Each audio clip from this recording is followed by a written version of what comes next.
আজকে নাকি বিশ্ব ভালোবাসা দিবস। তো বিয়ের আগে মানুষ অনেক গোলাপ পায়, গোলাপ পেয়ে বিমোহিত হয়ে যে তারা ভুল করে বিয়ে করে ফেলে।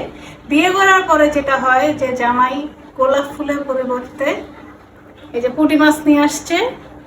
আমি পুঁটি মাছ কাটতেছি, এখন বাজতেছে বেলা 12:20। আল্লাহ জানে কখন এগুলো শেষ হবে, বাসায় কাজের মানুষ নাই।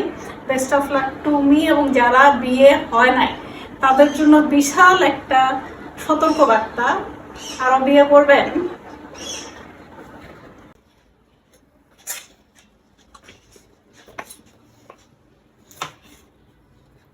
বলবা কিছু? ভালোবাসা দিবসের সময় রেস্টুরেন্টে খেতে যাই, আর আজকে আমাকে রান্না করে খেতে হচ্ছে। এর থেকে বড় ভালোবাসা দিবস আর হতে পারে?